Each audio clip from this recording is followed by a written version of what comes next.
nosotros? Bien, bien, antojado de comer pan de Pascua con esta conversación. Ya, ¿cómo no sin fruta? ¿Qué o team pan de Pascua? Mira, si me ofrecen con pan de Pascua, lo como, por supuesto. Ya. Pero de preferencia personal, sin fruta confitada. Pero Sin un poco fruta. sin fruta confitada. Queque navideño. Queque navideño totalmente. Listo. Sí. ¿Con o sin cola de mono? Ese no falla, sea queque navideño, sea pan de Pascua, sí, la colita de moro tiene que ir igual. sí. Y además que hay versión sin alcohol. ¿En Hay serio? gente que prefiere el queque mira. navideño porque tiene menos olor a esencia. Porque te Es das cuenta que el pan de cierto, Pascua sí. tiene mucho olor como Ay, a mí me La echan fruta esencia. confitada también. Sí, y la tiene- fruta confitada, claro. Sí, Pero mira. colita de mono sin alcohol para los niños, qué rico. 10 de Con 10. harta leche condensada. Qué Al interesante. final como un postre. En este horario así es como sin un alcohol. En este horario sin Sí, alcohol, por en este horario supuesto, sin sí. Pero qué antojado, ¿cierto? Llega fin de año, todas estas cosas ricas, se acaban las clases, entonces estamos... Pero también se nos antoja siempre una buena conversación en torno a la Absolutamente. historia arquitectónica de nuestra ciudad, de nuestra región y, por qué no decirlo, de nuestro país. de nuestro país, porque a veces caminamos por las calles, ¿cierto? Vemos edificios maravillosos por aquí y por allá, pero de repente nos damos cuenta que detrás de un edificio hay un arquitecto, un ingeniero, un constructor, y que además ese profesional fue protagonista de cambios trascendentales a nivel país. En este caso, por ejemplo, de una reforma de la arquitectura. Porque de repente pasa que las universidades que forman arquitectos también tienen sus procesos de crecimiento, de desarrollo, sus problemas, por supuesto. Yo estudié lo de Conce, también hubo paros, muchas cosas, ¿cierto? Cosas de ese tipo. Pero tanto las universidades como la Universidad de Chile, la Universidad Católica, la Católica de Valparaíso, todas tienen una historia que contar. Y todos esos arquitectos que se formaron hace ya más de 70 años, 80 años incluso, también fueron procesos fundamentales porque son los que cimentaron lo que hoy conocemos como nuestras ciudades, al fin y al cabo, de norte a sur. Y que poco observamos, por lo, Y que en lo poco dices tú. observamos, claro. Muchos día andamos con la cabeza agacha, ¿no? Ya sea porque andamos con nuestros equipos móviles, porque Claro, andamos preocupados de sí. que no nos asalten, qué sé yo. Exactamente. Y no nos dedicamos mucho a mirar la fachada, La de fachada la de la arquitectura que hay en la ciudad. Hay que o a vivir veces la los ciudad. árboles también la tapan. Oye, A ver, sí. pero acá nos vamos a remontar a la década de los 40. De los 40, sí. ¿Cierto? Para hablar de la reforma de la arquitectura. Cuando hablamos de una reforma, es una suerte de consenso respecto de ahora en adelante, ¿estos son los preceptos que vamos a enseñar en las escuelas de arquitectura? Cami lo acaba de decir perfecto, eso sería todo. Gracias. Retiro. Nos vemos. No, Me he es- titulado de arquitecto.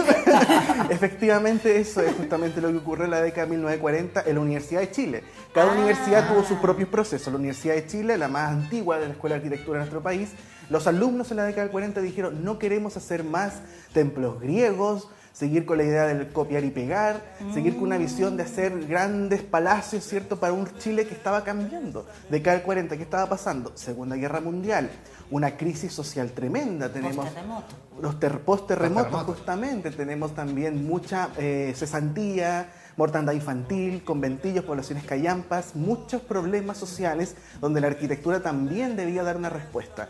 Y en ese sentido, muchos estudiantes comenzaron a cuestionarse eso. Bueno, hay que hacer un cambio en la arquitectura. Y aquí surgen figuras como el arquitecto Hernán Bem y Abraham Shapira, que ya lamentablemente los dos ya no están con nosotros. Tuve el placer de conocerlos hace varios años, que fueron de algún modo los activistas en la década de 1940 de este proceso, que tomó más o menos un año, 1945 al 46, y que terminó también en una exposición, bueno, muchas cosas. Se cambió la malla curricular, se cambiaron ramos, profesores, y el año 1946 es una exposición en Santiago, donde los alumnos jóvenes de primero, segundo, tercero, cuarto año comenzaron a mostrar sus trabajos. Y yo traje esta joyita, de hecho acá, no lo podemos abrir porque es muy delicado, Ya. pero este es el catálogo de la exposición de 1946. Este documento que tengo en mis manos es un documento muy importante, absolutamente Una histórico. Biblia arquitectónica. Es como una Biblia arquitectónica, porque aquí están los trabajos de jóvenes estudiantes como Raquel Eskenazi, Osvaldo Cáceres, Alejandro Rodríguez, Miguel Launer, nombres que después serían famosos por sus edificios y por su legado arquitectónico. Y que nosotros hemos repasado su trabajo también Muchísimo. acá en este espacio. De hecho, acá vemos a Abraham Shapira, uno de los activistas, con su esposa, la arquitecta Raquel Eskenazi, que hicieron obras principalmente en Santiago, Viña del Mar, Valparaíso, y que también con su oficina en Concepción dejaron su huella con el famoso edificio de FONASA, que está en Castellón, que si bien es obra del arquitecto Carlitos de la Barra, que le manda un saludo muy grande, el gran maestro de la arquitectura que vive en La Serena, él trabajó con Abraham Shapira y Raquel Esquinas. Ahora, si recogemos todos los conceptos que tú mencionabas hace un rato, debiésemos entender esta reforma en la arquitectura como una reforma más orientada a lo social. Exacto. Porque claro, estábamos con una crisis social importante en la década de los 40. La idea es que el arquitecto pensara, que el arquitecto se cuestionara cosas. De hecho, cuando yo conversé con Hernán Ben, que de hecho fue una conversación muy linda que tuvimos meses antes de su fallecimiento, Hernán Ben nos decía, imagínate, estábamos haciendo en taller un proyecto que era un club de polo. ¿Quién juega polo en Chile? Así como una minoría significativa. Y tenemos buenos representantes en el deporte, pero son de un sector socioeconómico. Claro. Estoy haciendo esa comparación con esta reforma y la forma también de arquitectura versus la que hay ahora. Porque aquí creo que había mucho más sentido común. Pensando en la realidad que había en el país. Claro, y no era solamente el tema social, sino además incluso la geometría, la plástica, entender nuevas formas. Hay que entender que en Alemania existe una escuela llamada Bauhaus, del año 19 al 33, una escuela muy importante. Ya había pasado mucho tiempo de la escuela Bauhaus, pero en Chile los alumnos querían aprender más siguiendo como referencia a esta escuela donde todo era interdisciplinar. O sea, no solamente era diseñar un edificio, sino también hablar de sociología, de biología, de temas de tecnología también, de matemática, tener una formación mucho más integral. Y aquí es donde entran estos arquitectos que estaban recién partiendo su camino, como Osvaldo Cáceres, por ejemplo, que ingresan a la Universidad de Chile entre el año 1945, 46, y ese es el contexto en el cual ellos estudian. Un contexto reformado, renovado, donde incluso aparece otra variable que es el urbanismo. O sea, entender que la ciudad no solamente son casitas, edificios, sino que hay una ciencia detrás que engloba todo lo que nosotros hacemos, de algún modo caminamos. Organizar los elementos, ¿no? Organizar los elementos, porque la ciudad es un sistema. De repente cuando la gente dice, hay una vereda que está en mal estado, ¿por qué no hacen algo? Por supuesto, se puede llegar y parchar, ¿cierto? Claro.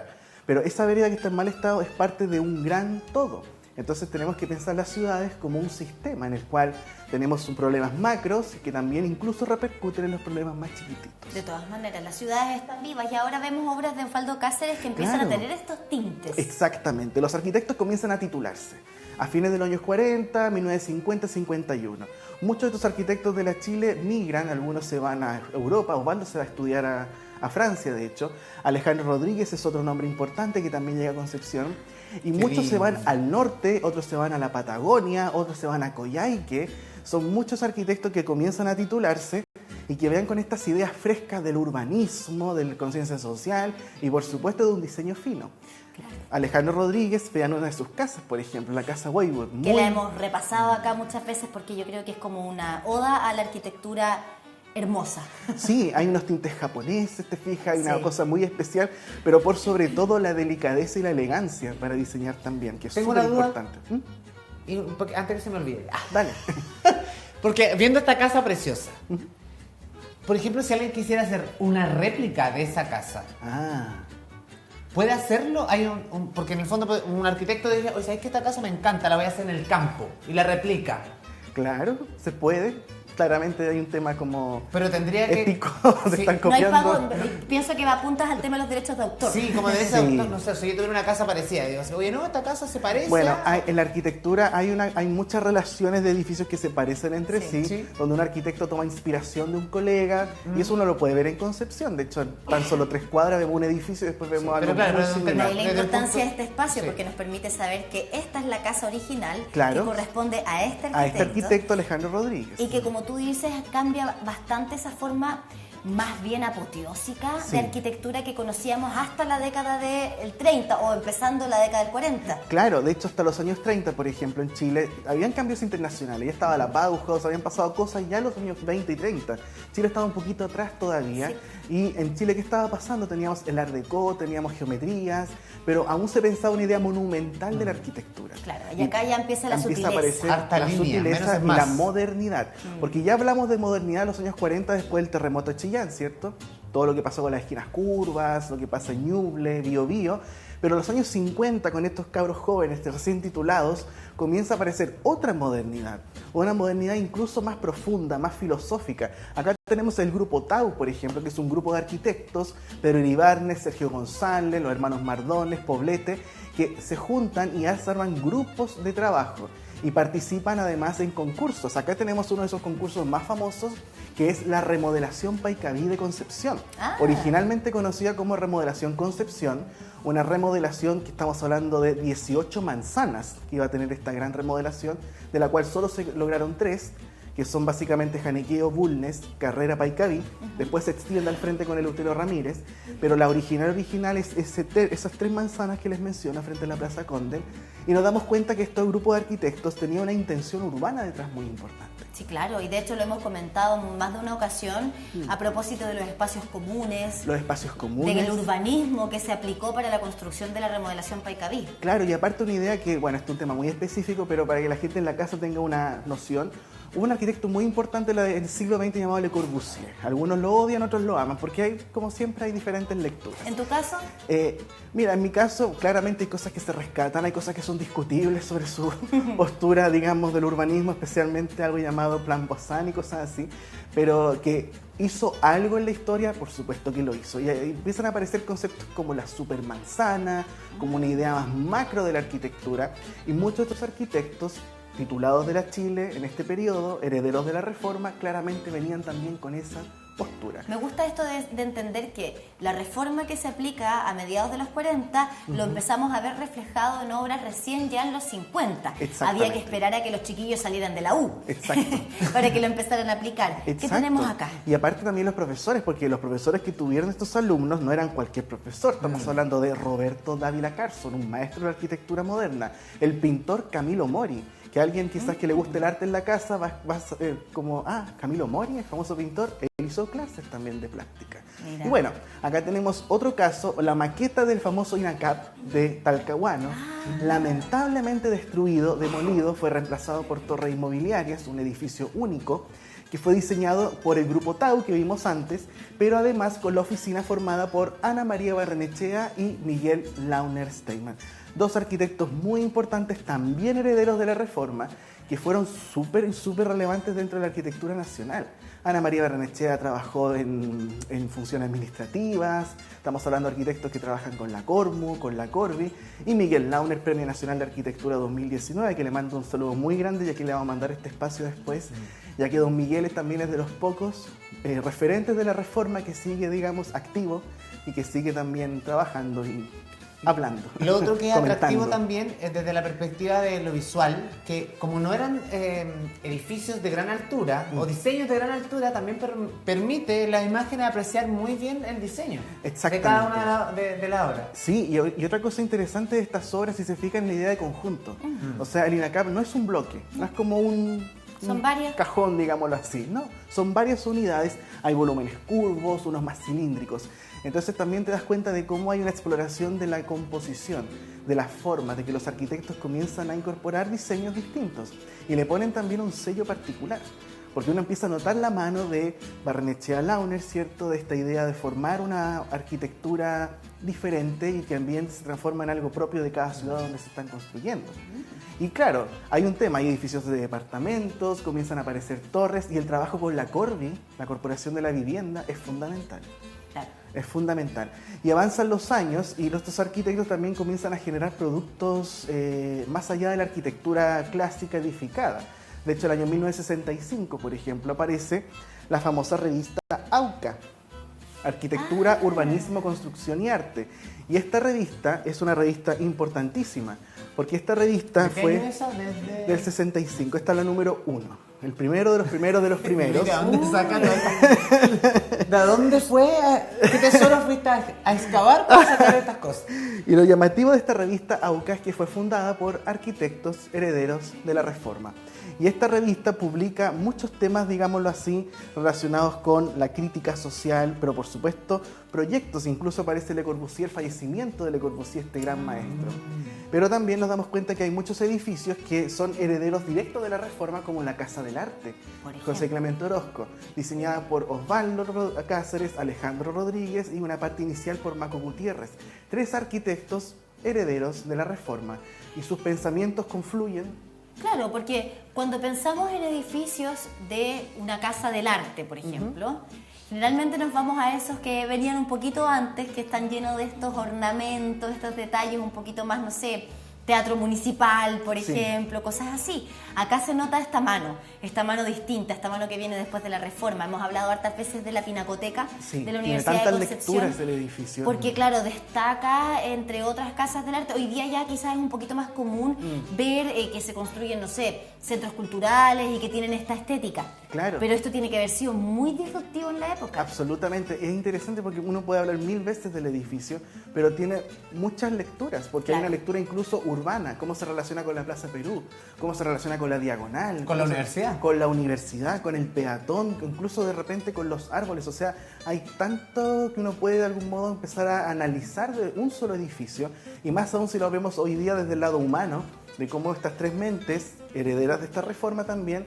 confluyen en este ejercicio. Ojo, estos son algunos nomás de todos los arquitectos que fueron herederos de la reforma, fueron muchos. ¿Han habido nuevas reformas después de la década de los 40? Es una muy buena pregunta, porque claro, sí, después ocurren otros procesos de reforma, e incluso hubo procesos antes de la gran reforma que no fueron exitosos. En el año 1933, por ejemplo, ya hubo un primer intento que no fue exitoso, ya que algunos estudiantes fueron expulsados, suspendidos, fue una cosa bien crítica ahí sí.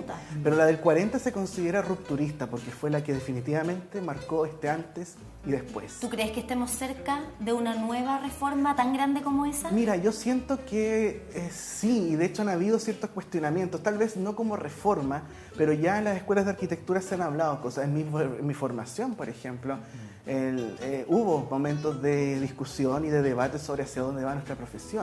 En el 2019 también hubo varios cuestionamientos sobre el rol del arquitecto en la ciudad, el habitar, por ejemplo.